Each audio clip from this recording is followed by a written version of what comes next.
Bismillahirrahmanirrahim. Assalamualaikum warahmatullahi wabarakatuh.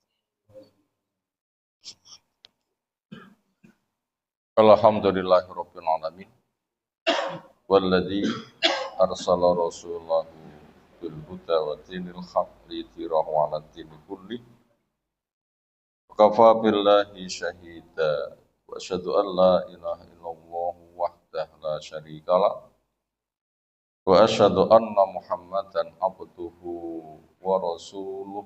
Allahumma shalli ala Muhammad wa ala alihi wa ashabihi wa man tabi'ahum bi ihsanin ila yaumiddin. Ya ayuhan nas ittaqu rabbakum alladzi khalaqakum min nafsin wahidah wa khalaqa minha zawjaha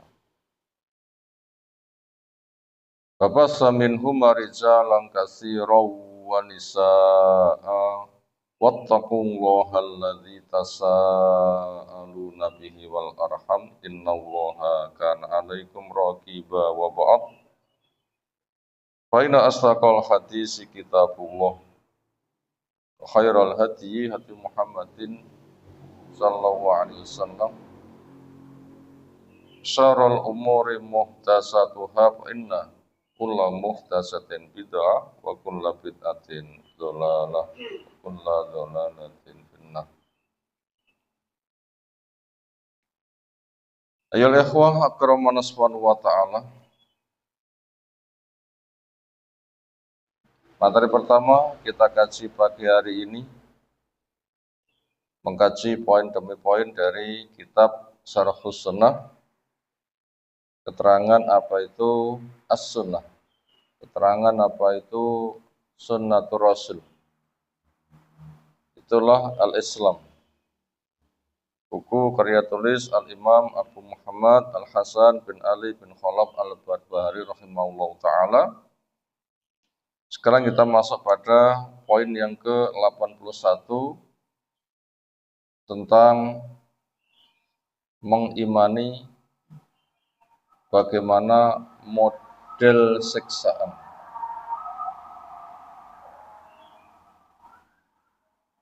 Mu'allif rahimahullah ta'ala menjelaskan wal iman dan mengimani,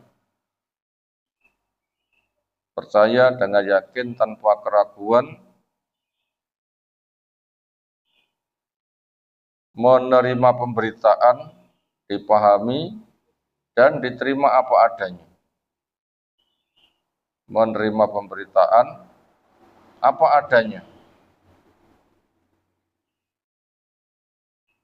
Apa di antara yang diimani? Bi annallaha tabaraka wa ta'ala, bahwa Allah zat yang maha berkah lagi maha tinggi. Yu'adzibul khalqa, menyiksa makhluk, finnar, di neraka. Allah memberikan rahmat, Allah memberikan siksaan. Itu memang diantara sifatnya, diantara apa yang Allah perbuat, merahmati kepada siapa yang pantas dirahmati, memberikan adab, siksaan, hukuman kepada siapa yang pantas mendapatkannya. Setelah semuanya tegak hujah, yaitu tanda-tanda tegak hujah ialah satu, hidup sudah masuk masa balik. Dua, diberikan indera, mendengar, melihat, bisa berpikir. Yang nomor tiga, telah datang arahan lewat kitab maupun sunnah untuk orang-orang sesudah sahabat, tentunya dengan pemahaman sahabat. Jalan neraka begini, orang benci, jauhilah. Jalan surga begini, orang paham, tertarik, kerjakanlah. Manusia juga diberi kemauan dan kemampuan. Manusia juga diberi kemauan dan kemampuan. Setelah itu nggak ada paksaan,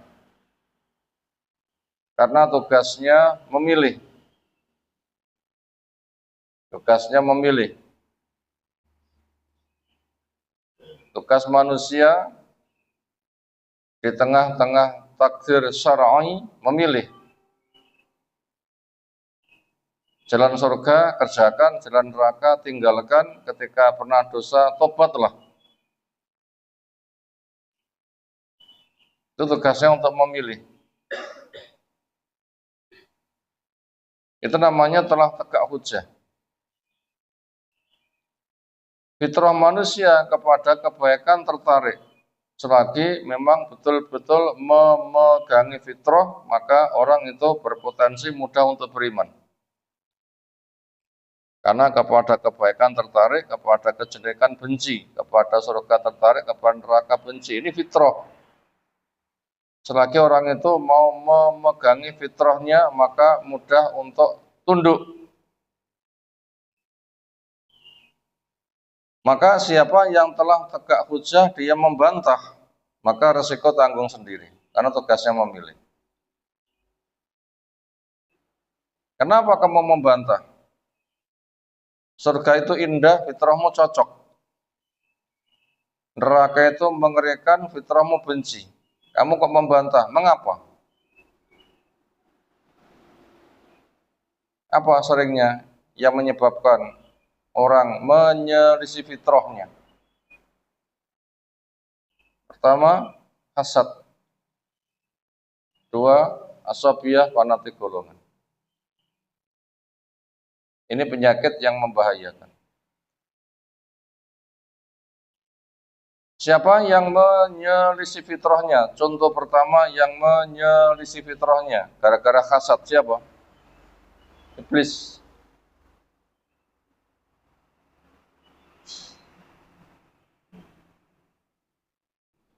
Ketika makhluk sadar dicipta itu diperintah, mencipta itu memerintah. Ini ketetapan. Dicipta itu diperintah, mencipta itu memerintah. Ini ketetapan. Semisal 5 tambah 5, 10. Ketetapan bukan? Mencipta, memerintah. Dicipta, diperintah. Allah menjelaskan, Allah lahul khalqu wal amru. Ketahuilah, Allah mencipta, Allah memerintah. Makhluk dicipta, ya diperintah.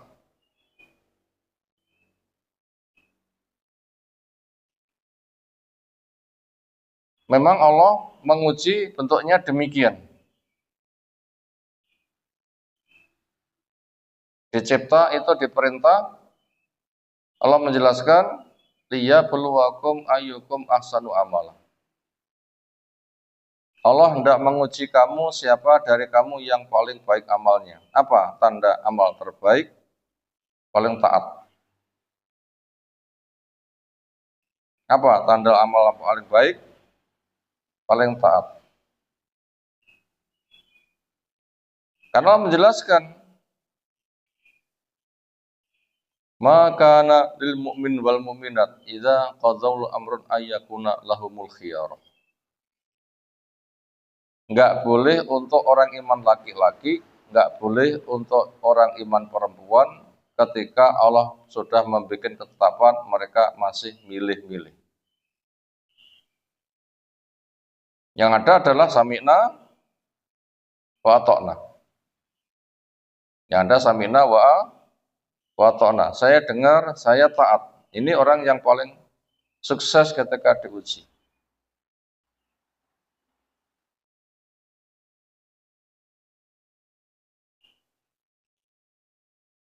Kalau orang itu mau memenuhi fitrahnya, nggak ada hasad, siap. Tapi kalau ada hasad, iblis contohnya, dia akan membangkang. Apa di antara perintah Allah? Usjudu li Adama. Fasajadu ila iblis. Sujudlah punya makna menghormatlah kepada Adam. Malaikat samina wa ata'na. Siap mendengar, siap taat. Mendengar, paham, karena sadar dicipta untuk diperintah, maka mereka siap taat. Kecuali iblis. Nah, di situ ada hasad. Loh, saya kan lebih baik daripada dia. Saya dicipta bahannya api, kan lebih baik daripada dia dicipta bahannya tanah. Namanya menghormat dari yang kurang terhormat kepada yang lebih terhormat. Saya kan lebih terhormat. Kenapa menghormat kepada yang kurang terhormat? Apa enggak salah? Nah, ini akhirnya hukum Allah dikritisi. Di situ letaknya ada pembangkangan, enggak ada ketundukan, enggak ada sikap sami'na wa ata'na, padahal makhluk itu diperintah. Di situ namanya pembangkangan. Ini penyebab pertama, orang menyelisih fitrahnya. Sebab kedua adalah fanatik golongan. Siapa contohnya? Abu Jahal. Karena marganya Abu Jahal dengan marganya Nabi kita Bani Hashim itu bersaing untuk cari kehormatan di Quraisy. Jor-joran. Suku A mengambil simpatik masyarakat, suku B mengambil simpatik masyarakat. Jor-joran. Ketika di Bani Hashim pas lomba punya modal, di tengah-tengah kami ada Nabi Musopo. Sudah mereka bungkam, nggak bisa jawab. Kalah bersaing. Akhirnya yang ada adalah sumpah demi Allah saya akan memeranginya. Demi Allah saya akan memeranginya. Berarti di situ sebenarnya mereka itu telah mengakui Nabi kita itu seorang Nabi. Tapi karena fanatik golongan, Nabinya tidak dari marganya, tapi marga pesaingnya. Sementara sekian lama mereka telah saling menjatuhkannya, nah, maka mereka bersumpah demi Allah saya memeranginya. Orang-orang yang menjadi pendukung Musailamah al-Kadzab, sadar enggak kalau dia itu sebagai pembohong? Betul-betul sadar. Tapi kenapa kok tetap membelanya? Jawabnya tetap fanatik golongan. Di situ menyebabkan manusia menyelisih fitrahnya. Dan semuanya telah ada ketetapan. Orang diuji yang paling bagus, yang paling taat. Makanya siapa yang mentaati dirahmati, dan siapa yang membangkang akan mendapatkan hukuman. Itu merupakan keadilan dari Allah dan tidak ada kezaliman. Makanya apabila diantara sifat Allah itu menyiksa kepada yang pantas disiksa, memang kita telah mengetahui apa sebab mereka pantas disiksa. Apa sebabnya pantas disiksa? Membangkang. Kenapa membangkang? Wong itu menyelisih fitrahnya karena hasad dan fanatik golongan. Ini penyakit yang harus diwaspadakan. Berikutnya ketika kita sudah bisa mendudukkan ketika Allah menyiksa bukan kezaliman tapi karena keadilan, dan telah dijelaskan pembahasannya. Di sini kita diberitahu bagaimana cara Allah menyiksa. Di antaranya di sini disebutkan 3 contoh, fil aghlal wal angkal was salasil. Bentuk Allah menyiksa dengan fil aghlal, dibelenggu. Tangan diikat, diletakkan di tengkuk. Wal angkal ini merupakan alat ta'dzib, alat menyiksa. Apa angkal? Alat ta'dzib, alat menyiksa. Setelah dibelenggu, di sana disiapkan alat-alat siksa. Wasalasil demikian juga selain Dibelenggu mereka juga dirantai. Selain dibelenggu, tangan dikait tengkuk, tapi juga dirantai. Sehingga tidak bisa pergi kemana. Panjangnya rantai adalah 70 dhira'. Dhira' itu ujung siku sampai ujung jari. Untuk kita sekitar setengah meter. Yang disiapkan untuk orang per orang itu panjangnya 70 dhira', itu untuk ngerantai dia. Dibelenggu, dirantai, lalu disiapi al-angkal, itu merupakan alat siksa.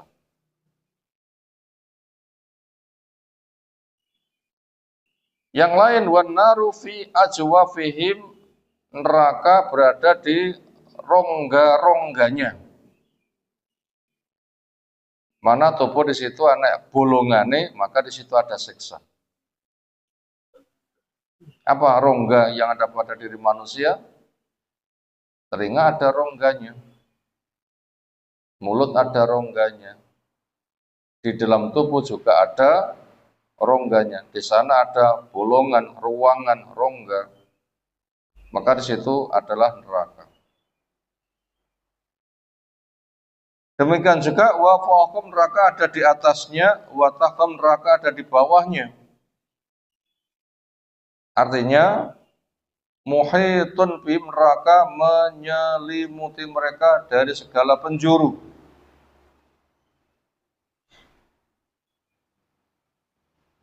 Neraka menyelimuti mereka dari segala penjuru.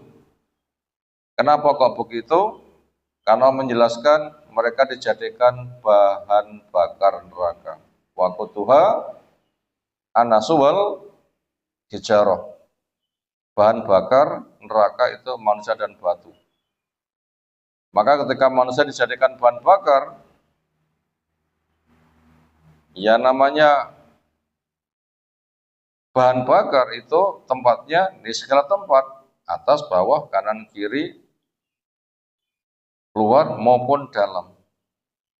Itu konsekuensinya seperti itu. Itu tadi kita diberitahu cara Allah menyiksa.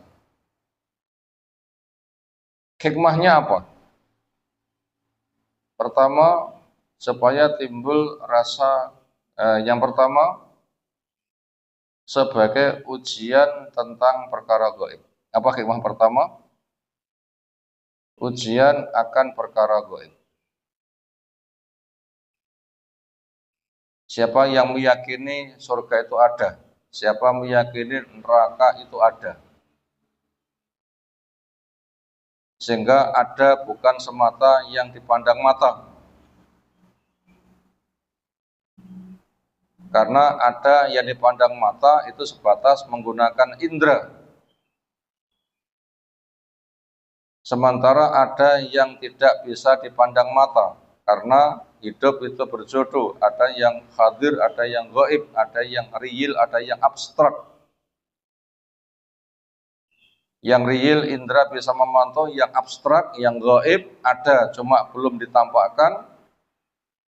Maka yang namanya makhluk itu ada yang zahir, ada yang batin, ada yang bisa diindra, ada yang belum. Yang bisa diindra, indramu gunakan memantau, yang belum diberitahu. Tugasmu mendengar, melihat, memahami, ketika gamblang imani. Di sana ada nikmat kubur, di sana ada siksa kubur. Di sana ada kebangkitan, dikumpulkan di padang mahsyar. Di sana akan ada hisab, di sana akan ada neraka, supaya dilewati dulu untuk masuk ke dalam surga, maka jangan sampai nyemplung ke neraka. Kita diberitahu cara mentas dan diberitahu cara masuk surga. Itu namanya mengimani perkara gaib. Ketika itu semuanya diterangkan dengan wahyu, tugas manusia adalah mendengar, melihat, memahami, setelah itu mengimani. Ini hikmah pertama, kita diberitahu model siksa neraka adalah untuk mengokohkan iman kita kepada yang gaib, supaya iman kita kepada yang gaib kokoh. Sehingga kita akan menyiapkan ada siksa kubur, bagaimana cara selamat dari siksa kubur. Ada nikmat kubur, bagaimana kita berusaha mendapatkan nikmat kubur. Ada kebangkitan, bagaimana kita selamat ketika dibangkitkan. Adanya padang mahsyar, bagaimana kita selamat ketika di padang mahsyar. Adanya penyeberangan di atas jembatan, bagaimana kita selamat di atas jembatan. Adanya kontoro, di sana akan ada penuntutan hak-hak, bagaimana ketika di kontoro kita nggak tertuntut, maka ketika ada kezaliman segala dibereskan. Adanya surga, akan terbuka pintunya, bagaimana kita bisa masuk. Konsekuensinya kita mengimani untuk menyiapkan, dan semuanya sudah ada bimbingannya. Dan perkara yang bisa membahayakan hindari. Ini hikmahnya diperkokoh iman kepada yang gaib. Nah, seperti itu. Itu hikmah pertama, kita diberitahu model siksaan dan yang lain-lain adalah untuk apa? Memperkokoh iman kepada yang gaib. Lalu hikmah yang kedua, menempuh jalan selamat dari apa yang telah diberitakan.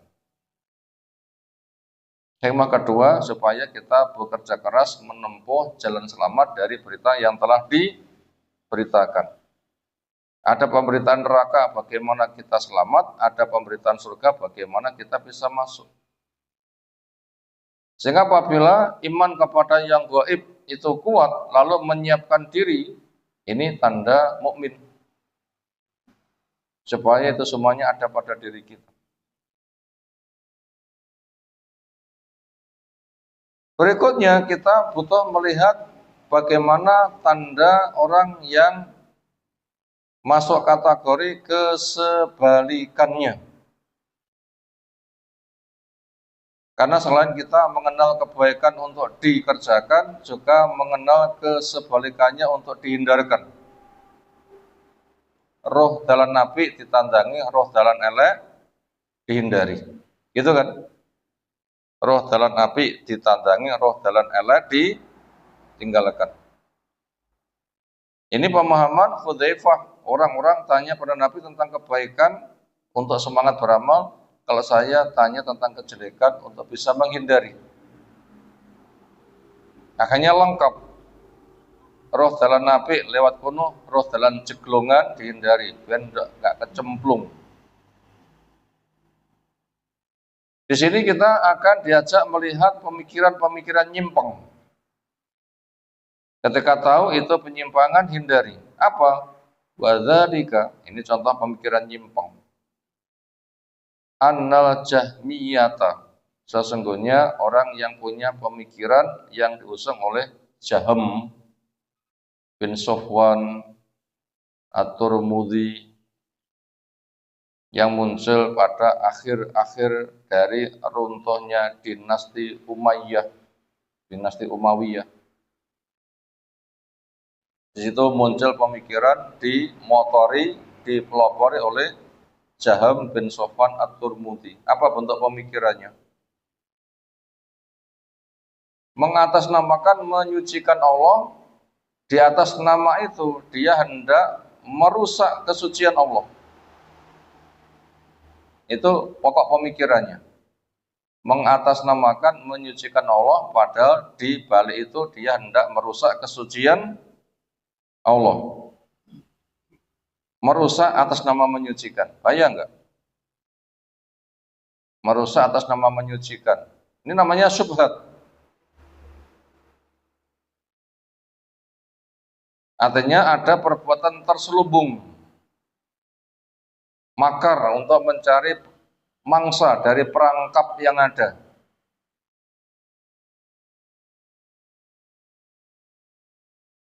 Gayane makani tikus tapi pengen membunuh tikus. Ya kalau itu boleh, memang tikus bunuh. Karena tikus bunuhlah, dibikin rekayasa, boleh kan? Gayane makani tikus, tikusnya seneng, donge wayah makan, enek racunnya hati. Karena memang tikus termasuk binatang fasik, bunuh kapanpun. Nah, sistem ini dipakai oleh orang yang hendak menentang hukum Allah, mengatasnamakan menyuguhkan kebaikan, tetapi itu adalah ingin merusak. Ini bahaya. Itu namanya pemikiran dari kelompok Jahmiyah. Ingin merusak kesucian Allah, tapi mengatasnamakan menyucikan Allah. Apa landasan pemikiran dia? Atas nama menyucikan Allah, dia menukil ayat laisa kamislihi syai'un. Tidak ada sesuatu yang boleh semisal Allah. Katanya ingin menyucikan kepada Allah. Sehingga Allah betul-betul diagungkan, promosinya ngono. Pada tujuannya itu hendak menanamkan pemahaman komunis, ateis, anti Allah, anti Tuhan. Nggak mengakui Allah. Tujuan dia itu ke sana, tapi mengatasnamakan menyucikan Allah. Sehingga ayat yang dibawa itu hanya sepotong. Laisa kamislihi syai'un. Tidak ada sesuatu yang semisal Allah. Akhirnya apa yang ia pakai? Kalau makhluk bicara, Allah kan nggak semisal makhluk. Maka Allah tidak boleh bicara, Allah juga bicara kan semisal makhluk. Ini rekayasa dia. Akhirnya apa yang hendak ia targetkan? Pengrusakannya. Kalau begitu, Al-Quran itu adalah makhluk. Karena yang bicara itu makhluk, bila ada bahasa Allah bicara, itu wajib untuk ditakwil. Kalau begitu, takwilnya apa? Allah mencipta makhluk, diberikan ilham untuk bisa bicara, itu yang didengar, ditulis, dibukukan, itu jadi Al-Quran, disimpulkan Quran adalah makhluk. Ini yang hendak ia gapai. Bila Al-Quran sudah dianggap makhluk, nggak ada lagi Al-Quran itu untuk menjadikan sumber hukum. Dia makhluk, saya makhluk, kenapa saya tunduk? Kalau dia minta ditunduki, dia makhluk, saya kan juga punya untuk ditunduki. Kenapa saya tunduk? Ya dia saja ikut saya, kenapa saya ikut dia? Akhirnya Quran direkayasa. Ini pemahaman siapa? Jahmiyah, yang sesat. Makanya akidah yang meyakini Al-Quran itu makhluk, akidah kekafiran. Mu'tazilah juga arahnya nanti ke sama. Karena kelompok sesat itu nama yang diangkat macam-macam. Tanggal siapa nama tokohnya. Hasil akal-akalannya ada yang banyak mirip-mirip, ujung-ujungnya sama, ingin merusak. Nah, karena pemasannya ada kelompok yang membuat subhat, ingin merusak, mengatasnamakan, menyucikan, maka butuh dipahami supaya tidak jadi korban. Makanya seperti ungkapan Hudzaifah, jalan kebaikan dikenal untuk dikerjakan, jalan kejelekan dikenal untuk dihindari. Termasuk ada orang itu mengusung kekacauan pemikiran dikenali, oh itu merusak itu. Minhum diantara yang mengikuti pemahamannya Jahmiyah adalah Hisam Al-Futi. Di masa buku ini ditulis, nama dia sangat terkenal. Di buku ini ditulis, nama dia itu sangat terkenal sebagai penyesat. Kalau di masa kita, yang menjadi pewaris akidah Jahmiyah sopo. Bila orang mampu menanggung resikonya, boleh ia sebut namanya.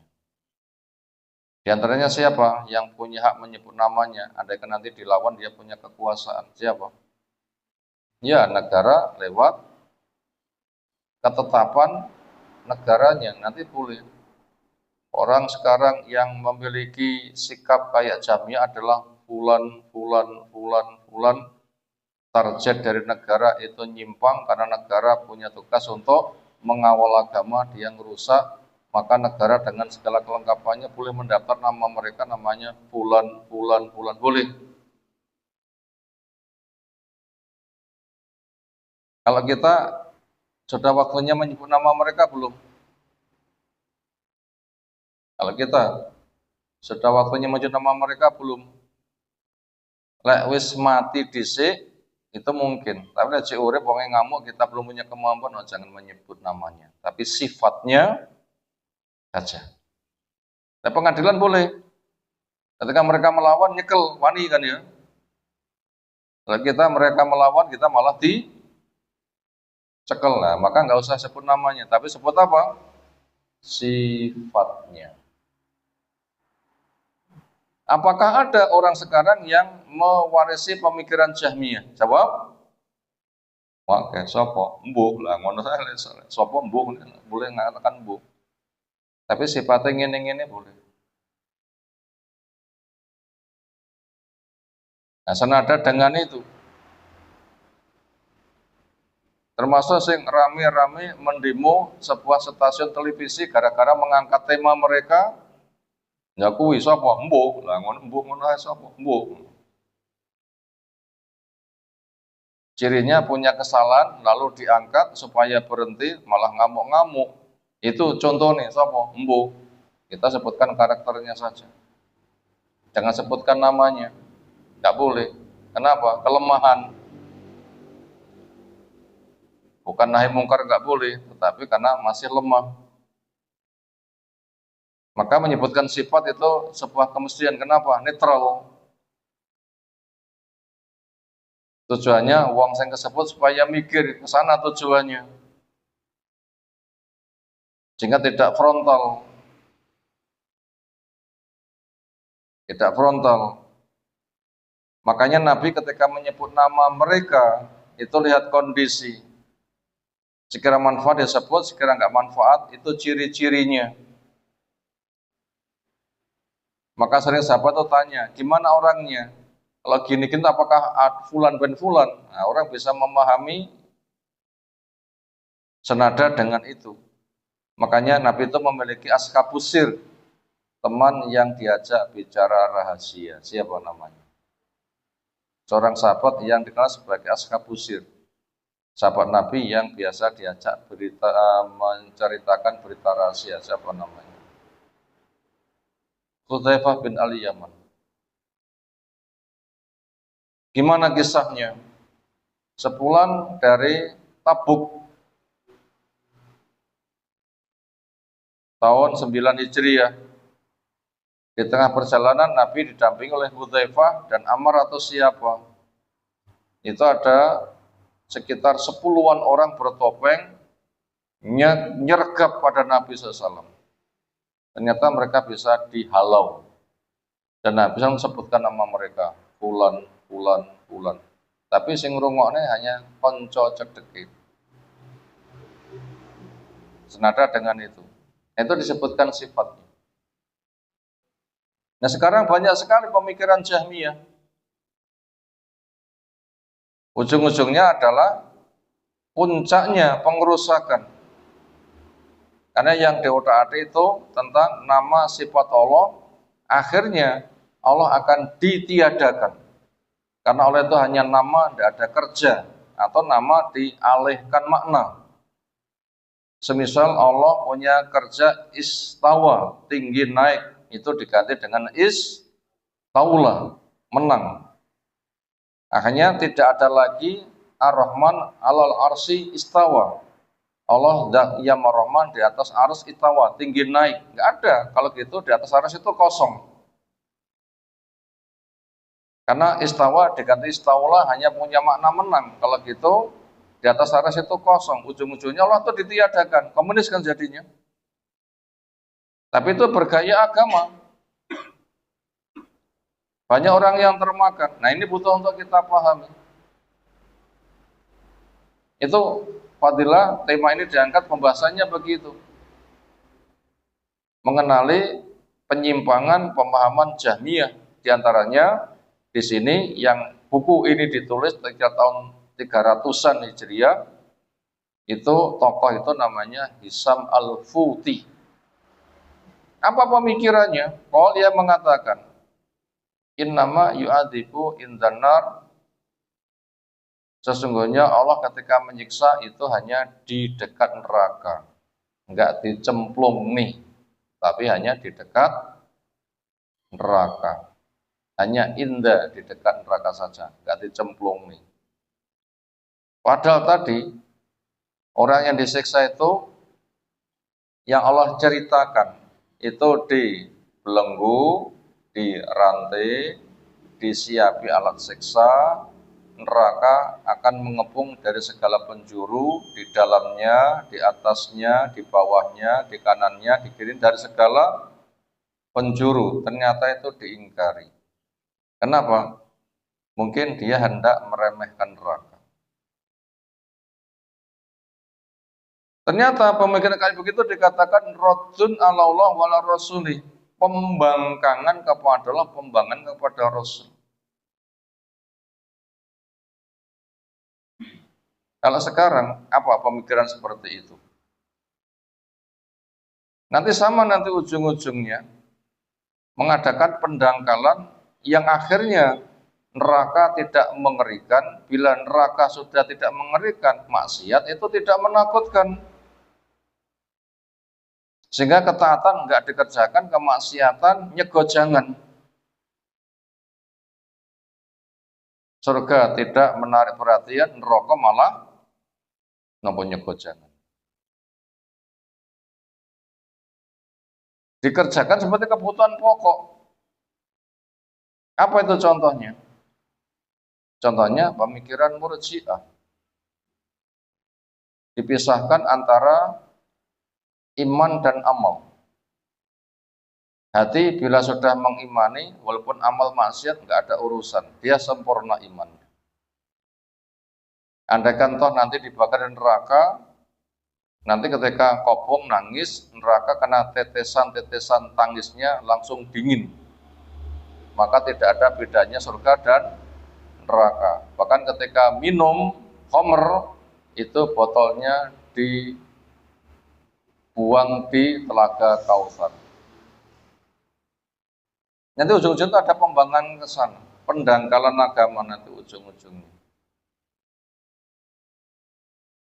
Yang sekarang juga cukup tren adalah paling-paling nanti di neraka ketika kepanasan, nangis, kena cucur air mata, nerakanya gembojos, adem. Adem, tidak ada bedanya surga dan neraka. Surga tidak lebih nikmat, neraka tidak lebih mengerikan. Les ngono kuwi maksiat malih ringan dikerjakan. Pendangkalan karena ujung-ujungnya. Kalau begitu, pewaris pemikiran Jahmiyah selalu ada dari masa ke masa. Itu pengrusak-pengrusak yang sangat nyata. Ada dari segala zaman. Tokoh-tokoh kayak begitu ternyata selalu merajalela.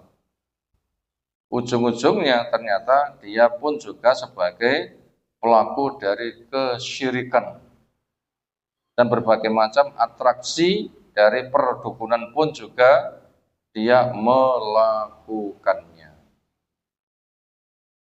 Akhirnya konangan semuanya. Disitulah akhirnya agama terjaga karena para pengusung syubhat itu terbongkar semuanya, sehingga ketika orang hendak mencari kebenaran nanti akan terbimbing. Kenapa? Pembohong-pembohong yang mengatasnamakan menyucikan tapi merusak ternyata kebongkar semuanya. Demikian materi pertama yang kita kaji di pagi hari ini. Berikutnya kita masuk pada materi kedua. Temanya tentang masih zakat. Sekarang masuk di halaman 270. Zakatul fitri. Zakat fitri.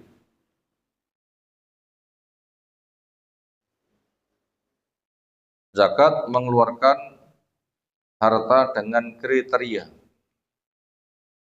Zakat fitri adalah zakat perbuatan mengeluarkan harta dengan kriteria.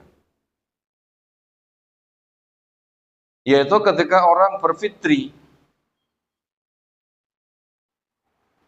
Ramadan habis, puasanya habis, sekarang dia masuk kepada wilayah fitri. Apa makna fitri? Makan, minum. Apa makna fitri? Fatoro. Fitrun adalah tidak puasa berarti makan. Karena kata fatora itu akala au syariba, makan atau minum. Berfitri berarti bermakan, berminum. Artinya puasanya sudah tidak dikerjakan. Nah, ketika Ramadan habis, lalu masuk ke bulan Syawal, hanya Idul Fitri kembali makan sebagaimana biasanya. Di waktu itu ada syariat mengeluarkan harta tertentu.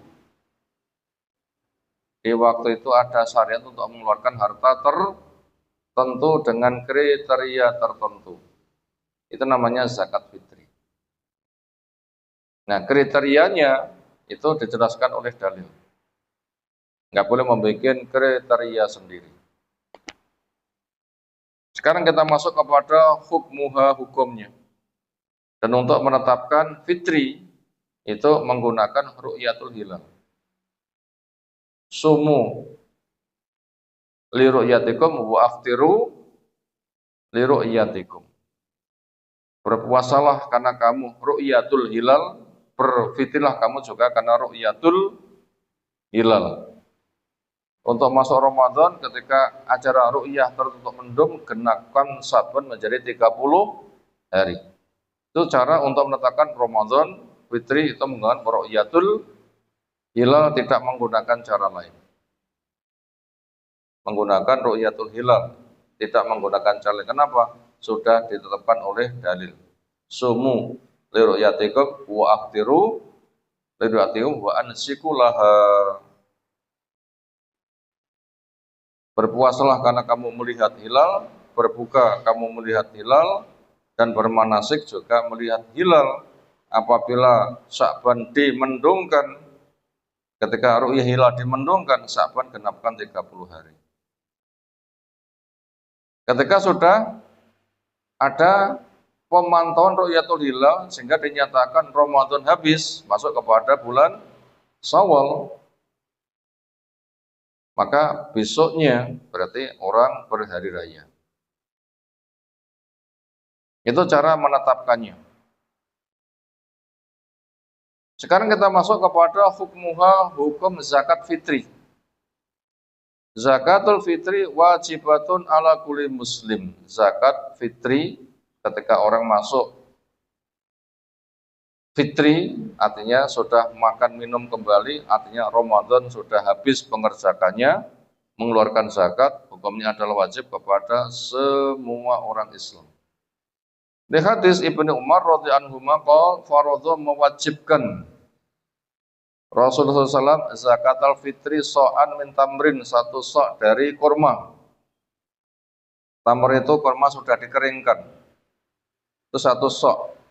Satu sok itu 5 mud. Satu mud berapa? Cabukan telapak tangan, 2. Nyawu satu sok itu 4 mud, 4 mud. Kira nyawu dengan 2 telapak tangan ini sak cabukan itu berapa on? Ada yang mengatakan sekitar 7 on, ping papat berarti 28 on. Muwe Jawa Timur menggenapkan menjadi 3 kilo. Itu namanya perkirakan. Itu satu sok dari korma, atau satu sok minsa dari biji gandum. Di tempat yang lain, to'am bahan makan. To'am kita, bahan makan kita apa? Beras. Akhirnya berubah menjadi beras. Kenapa? Ada bahasa to'am. Yang diwajibkan siapa? Al-abdi, budak wajib ditanggung oleh majikannya. Alal abdi kepada abdi, betul budak tentunya ditanggung oleh majikannya, pokoknya budak itu Islam. Wal khuri, dan orang merdeka, entah tua maupun muda, bila mereka lemah ditanggung siapa? Penanggung jawab nafkah keluarga. Wa dzakir wal unsa, laki dan perempuan. Wa shaghir wal kabir, yang kecil maupun yang sudah dewasa, minal muslimin. Ini sudah ada kriterianya. Siapa yang diwajibkan? Wa marabiha antu'ata, dan beliau memerintahkan untuk ditunaikan qabla khurujin nasi ila sholati, sebelum keluarnya manusia ke sholat. Sekarang hikmatuha, hikmahnya. Faidah yang didapat adanya zakat fitri itu apa? Kalau faedahnya makan kenyang, gitu kan? Kalau faedahnya zakat fitri itu apa? Mengenal hikmahnya, faidah fungsi guna. Ani bin Abbas radhiyallahu anhu maqal faradha mewajibkan Rasulullah SAW zakat al-fitri tuhratan lis-shaim. Ini fungsinya. Pembersih buat orang yang berpuasa. Minal lagwi, dari perbuatan sia-sianya, warofase dan ucapan joroknya. Karena orang itu memang bisa salah. Maka dengan itu dinetralkan. Wa tu'matan lil masakin, dan sebagai bantuan makan untuk orang miskin. Kata tu'mah adalah bahan makan. Apa yang bisa dimakan. Sehingga mereka mendapatkan suplai makanan. Sehingga apa yang diserahkan, termasuk apa diserahkan, jawabnya apa yang biasa ia makan. Pancen biasanya kurma ya kurma, biasanya biji gandum ya biji gandum, biasanya beras ya beras. Atau yang lain. Paman addaha qabla sholati, siapa yang membayarnya sebelum sholat id, faya zakatun makbulatun, zakat yang diterima. Paman addaha ba'da sholati, siapa membayar sesudah sholat id, faya sodakotun mesodakoh, sodakoh dari sodakoh yang lain. Sodakoh biasa, bukan sodakoh zakat fitri. Berarti dia tidak melaksanakan kewajiban, berarti dosa. Sodakohnya biasa, diterima sodakoh biasa, tapi dia tidak dianggap zakat fitri. Kenapa? Telat, berarti kena dosa. Berarti kena dosa.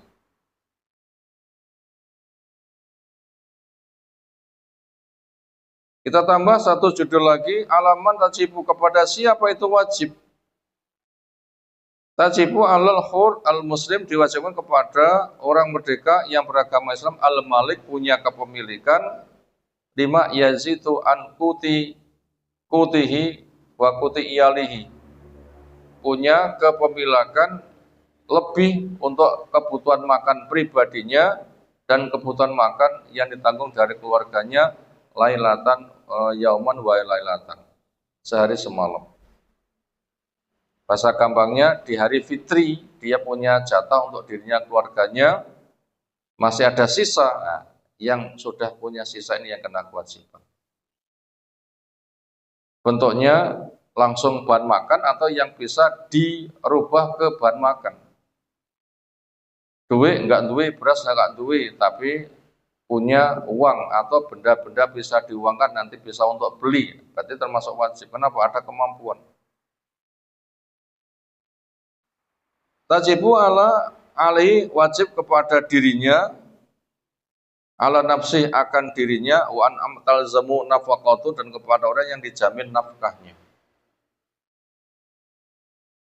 Jadi seseorang itu punya orang ditanggungnya, dia sebagai qawam, kepala keluarga, maka selain dia bayar untuk dirinya, juga bayar untuk keluarganya.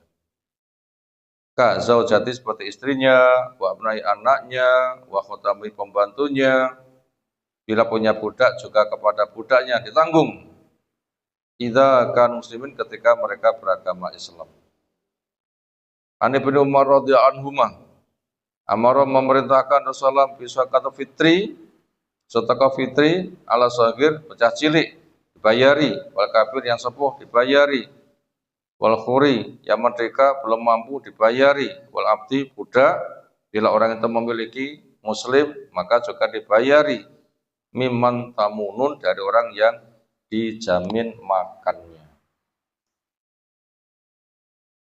Berikutnya insyaallah bisa kita baca menyusul akan kadarnya, waktu pengeluarannya, bersama tempat penyalurannya. Insyaallah masuk pada pembahasan berikutnya. Wallahu shawab, walhamdulillah alamin. Ada tanggapan silakan. Kira cukup istirahat. Subhanakallahumma bihamdika asyhadu an la ilaha illa anta astaghfiruka wa atubu ilaik. Assalamualaikum warahmatullahi wabarakatuh.